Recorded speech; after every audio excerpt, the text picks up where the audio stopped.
నమస్తే అన్న అందరికీ నమస్కారం. ప్రస్తుతం Kuwait ministry of interior Kuwait దేశవ్యాప్తంగా ఏదైనా క్షిపణులు కానీ డ్రోన్లు వచ్చినప్పుడు సైరన్లు మోగిస్తూ ఉన్న విషయం అందరికీ తెలిసిందే. ఈ నేపథ్యంలో అత్యవసర హెచ్చరిక వ్యవస్థను ప్రారంభించినట్లు కువైట్ మినిస్ట్రీ ఆఫ్ ఇంటీరియర్ ప్రకటించింది. ఇది ఎలా పనిచేస్తూ ఉందో కూడా వెల్లడించింది. కువైట్ మినిస్ట్రీ ఆఫ్ ఇంటీరియర్లోని జనరల్ డైరెక్టరేట్ ద్వారా మరియు సిత్రా సహకారంతో సెల్యులార్ బ్రాడ్కాస్ట్ టెక్నాలజీని ఉపయోగించి జాతీయ అత్యవసర హెచ్చరిక వ్యవస్థ యొక్క పైలట్ ప్రారంభాన్ని మినిస్ట్రీ ఆఫ్ ఇంటీరియర్ ప్రకటించింది.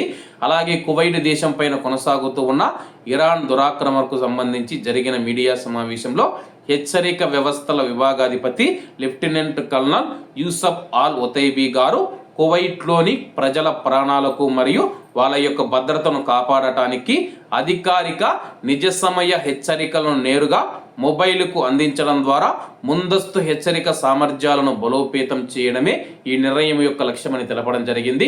ఇప్పుడు కువైట్లో సైరన్లు ఎలా మోగుతూ ఉన్నాయో అలాగే మన యొక్క మొబైల్స్కు మెసేజ్ల రూపంలో అయితే హెచ్చరికలు వస్తాయని చెప్పేసి, అలాగే యొక్క హెచ్చరికలు మనం చూసుకుంటే 4 పద్ధతుల ద్వారా మన యొక్క మొబైల్స్కి వస్తాయన్నమాట.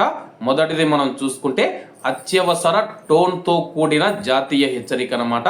అలాగే ఇది నిరంతరాయంగా మన మొబైల్లో మోగుతూ ఉందన్నమాట వాయిస్ మెసేజ్ ద్వారా. రెండవది మనం చూసుకుంటే అత్యవసర హెచ్చరిక, ఇది మెసేజ్ రూపంలో వస్తూ ఉందని చెప్పేసి. మూడవది మనం చూసుకుంటే సాధారణ హెచ్చరిక అని చెప్పేసి, ఇది కూడా మెసేజ్ రూపంలో వస్తుంది. నాలుగవది మనం చూసుకుంటే కానీ సైలెంట్గా మన యొక్క మొబైల్కు హెచ్చరిక వస్తూ ఉందని చెప్పి అధికారులు తెలియజేశారు. దీనికి సంబంధించి మీరు సెట్టింగ్స్లోకి వెళ్ళి మీ యొక్క మొబైల్లోని సెట్టింగ్స్లోకి వెళ్ళి సెట్టింగ్స్ కూడా చేసుకోవచ్చని చెప్పి అధికారులు తెలుపుతూ ఉన్నారు.